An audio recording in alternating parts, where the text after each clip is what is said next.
ನಮಸ್ಕಾರ ಸ್ನೇಹಿತರೆ, welcome back to ಅಡುಗೆ ಮನೆ. ಇವತ್ತಿನ ರೆಸಿಪಿ ಖಾರ ಪೊಂಗಲ್. ಕ್ವಿಕ್ಕಾಗಿ ಈಸಿಯಾಗಿ ಒನ್ ಪಾಟ್ ರೆಸಿಪಿಯಲ್ಲಿ ಮಾಡುವಂತಹದ್ದು. ಯೂಶಲಿ ಡೈಲಿ ಬ್ರೇಕ್ಫಾಸ್ಟ್ನ ನಾವು ಮಾಡ್ತಾನೆ ಇರ್ತೀವಿ, ಆದರೆ ಸ್ಯಾಟರ್ಡೆ ಸಂಡೇ ವೀಕೆಂಡ್ಸಲ್ಲಿ ಏನು ಬ್ರೇಕ್ಫಾಸ್ಟ್ ಮಾಡೋದು ಕ್ವಿಕ್ಕಾಗಿ ಅಂದರೆ ಖಾರ ಪೊಂಗಲ್ ಮಾಡಬಹುದು. ಬಿಸಿ ಬಿಸಿ ಚಟ್ನಿ ಅಥವಾ ಮೊಸರು ಜೊತೆ ತಿಂತಾ ಇದ್ದರೆ ತುಂಬಾ ಟೇಸ್ಟಿಯಾಗಿರುತ್ತೆ. ನೋಡಿ ಫ್ರೆಂಡ್ಸ್, ಆಲ್ರೆಡಿ ನಾನು ಎಲ್ಲ ಇಂಗ್ರೀಡಿಯೆಂಟ್ಸ್ನ ಇಲ್ಲಿ ರೆಡಿ ಮಾಡಿ ಇಟ್ಕೊಂಡಿದ್ದೀನಿ. ಹಾಗೆ ಹೆಸರುಬೇಳೆನೂ ಸಹ ಹುರಿದಿಟ್ಕೊಂಡಿದ್ದೀನಿ. ಇಲ್ಲಿ ಹೆಸರುಬೇಳೆ, ಮೆಣಸು, ಜೀರಿಗೆ, ಅರಿಶಿನ, ಉಪ್ಪು ಇಷ್ಟನ್ನೆಲ್ಲ ರೆಡಿ ಮಾಡಿ ಇಟ್ಕೊಂಡಿದ್ದೀನಿ. ಹಾಗೆ ಇಲ್ಲಿ ತೆಂಗಿನಕಾಯಿನ ಚಿಕ್ಕ ಚಿಕ್ಕದಾಗಿ ಕಟ್ ಮಾಡಿ ಇಟ್ಕೊಂಡಿದ್ದೀನಿ. ಕೊತ್ತಂಬರಿ ಸೊಪ್ಪು, ಕರಿಬೇವಿನ ಸೊಪ್ಪು, ಹಸಿಮೆಣಸಿನ್ಕಾಯಿನ ಹಾಕ್ಕೊಂಡಿದ್ದೀನಿ. ಹಾಗೆ ಇಲ್ಲಿ ಅಕ್ಕಿನ ತೊಳೆದು ಇಟ್ಕೊಂಡಿದ್ದೀನಿ. ಬನ್ನಿ ಹೇಗೆ ಮಾಡೋದು ಅಂತ ನೋಡೋಣ. ಸ್ಟವ್ ಮೇಲೆ ಒಂದು ಕುಕ್ಕರ್ನ ಇಟ್ಕೊಂಡಿದ್ದೀನಿ. ಸೊ ಎಣ್ಣೆನೂ ಹಾಕ್ಕೊಂಡಿದ್ದೀನಿ. ಎಣ್ಣೆ ಕಾದಿದೆ. ಈಗ ನಾನು ಸಾಸಿವೆ ಹಾಕ್ಕೊಂಡಿದ್ದೀನಿ. ಸಾಸಿವೆ ಎಲ್ಲ ಚೆನ್ನಾಗಿ ಚಿಟಪಟ ಅಂದು ಆನಂತರ ಕರಿಬೇವಿನ ಸೊಪ್ಪನ್ನು ಹಾಕ್ಕೊಳ್ತಾ ಇದ್ದೀನಿ. ಸೊ ಅದು ಆದ ನಂತರ ನಾವು ಜೀರಿಗೆನ ಹಾಕ್ಕೊಳ್ಳೋಣ. ಹಸಿಮೆಣ್ಸಿನ್ಕಾಯಿನ ಹಾಕ್ಕೊಂಡಿದ್ದೀನಿ. ಸೊ ಒಣಗಿದ ಮೆಣಸಿನ್ಕಾಯಿನೂ ಬೇಕಾದರೆ ನೀವು ಯೂಸ್ ಮಾಡ್ಕೊಳ್ಬಹುದು, ಆದರೆ ಹಸಿಮೆಣ್ಸಿನ್ಕಾಯಿ ಹಾಕೋದ್ರಿಂದ ಟೇಸ್ಟು ತುಂಬಾ ಚೆನ್ನಾಗಿರುತ್ತೆ. ಸೊ ಹಾಕ್ಕೊಂಡು ಚೆನ್ನಾಗಿ ಫ್ರೈ ಮಾಡ್ಕೊಳ್ಳಿ. ನಂತರ ಈಗ ಮೊದಲೇ ಹುರಿದಿಟ್ಕೊಂಡಿದ್ದಂತಹ ಹೆಸರುಬೇಳೆನ ಹಾಕ್ಕೊಳ್ತಾ ಇದ್ದೀನಿ. ಹೆಸರುಬೇಳೆನ ಹುರಿದು ನಾವು ಹಾಕ್ಕೊಳ್ಬೇಕಾಗುತ್ತೆ.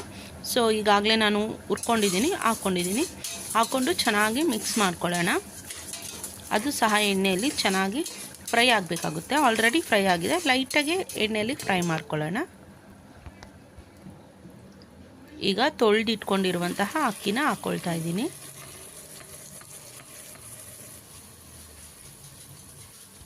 ಅಕ್ಕಿನೂ ಸಹ ಚೆನ್ನಾಗಿ ಮಿಕ್ಸ್ ಮಾಡಿಕೊಡ್ಬೇಕು.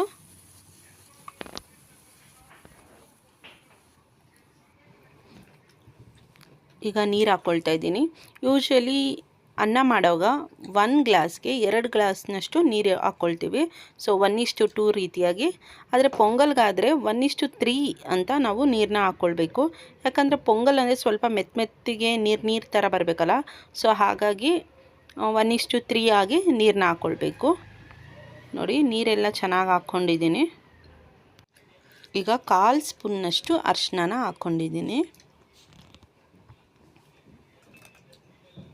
ಹಾಗೆ ರುಚಿಗೆ ತಕ್ಕಷ್ಟು ಉಪ್ಪನ್ನು ಹಾಕ್ಕೊಳ್ತಾ ಇದ್ದೀನಿ. ಸೊ ಇಷ್ಟನ್ನೆಲ್ಲ ಹಾಕ್ಕೊಂಡು ಚೆನ್ನಾಗಿ ಮಿಕ್ಸ್ ಮಾಡಿಕೊಡ್ಬೇಕಾಗುತ್ತೆ. ಈಗ ತೆಂಗಿನಕಾಯಿನ ಚಿಕ್ಕ ಚಿಕ್ಕದಾಗಿ ನಾನು ಕಟ್ ಮಾಡಿ ಇಟ್ಕೊಂಡಿದ್ದೀನಿ. ಈ ಪೊಂಗಲ್ನ ತಿನ್ನುವಾಗ ಅಲ್ಲಲ್ಲಿ ಬಾಗಿ ಸಿಗ್ತಾ ಇದ್ದರೆ ತೆಂಗಿನಕಾಯಿ ಚೆನ್ನಾಗಿರುತ್ತೆ ರುಚಿ. ಫೈನಲ್ ಆಗಿ ಕೊತ್ತಂಬರಿ ಸೊಪ್ಪನ್ನ ಹಾಕ್ಕೊಳ್ತಾ ಇದ್ದೀನಿ. ಈಗ ಲಿಡ್ನ ಮುಚ್ಚಿಟ್ಟು 2 ವಿಷಲ್ ಬಂದರೆ ಪೊಂಗಲ್ ರೆಡಿ ಆಗುತ್ತೆ. ನೋಡಿ, ಬಿಸಿ ಬಿಸಿಯಾದ ಖಾರ ಪೊಂಗಲ್ ರೆಡಿಯಾಗಿದೆ ವಿತ್ ಚಟ್ನಿ. ಬೇಕಾದರೆ ನೀವು ಮಜ್ಜಿಗೆನೂ ಸಹ ಹಾಕ್ಕೊಳ್ಬಹುದು, ಅದ್ರ ಜೊತೆಗೂ ಕಾಂಬಿನೇಷನ್ ಚೆನ್ನಾಗಿರುತ್ತೆ. ಸೊ ನೀವು ಸಹ ಟ್ರೈ ಮಾಡಿ, ಹೇಗಿತ್ತು ಅಂತ ಕಮೆಂಟಲ್ಲಿ ತಿಳಿಸಿ. ಸೊ ವೀಕೆಂಡ್ಸಲ್ಲಿ ಕ್ವಿಕ್ಕಾಗಿ ಆಗುವಂತಹ ರೆಸಿಪಿ ಇದು. ಬಿಸಿ ಬಿಸಿಯಾಗಿ ತಿಂತಾ ಇದ್ದರೆ ತುಂಬಾ ರುಚಿಯಾಗಿರುತ್ತೆ. ಇದ್ರ ಜೊತೆಯಲ್ಲಿ ಸ್ವೀಟ್ ಪೊಂಗಲ್ ಒಳ್ಳೆ ಕಾಂಬಿನೇಷನ್. ಸೊ ಆ ರೆಸಿಪಿ ಬೇಕಾದರೆ ಕಮೆಂಟಲ್ಲಿ ತಿಳಿಸಿ. Thank you for watching. Like, share and subscribe my channel. ಧನ್ಯವಾದಗಳು.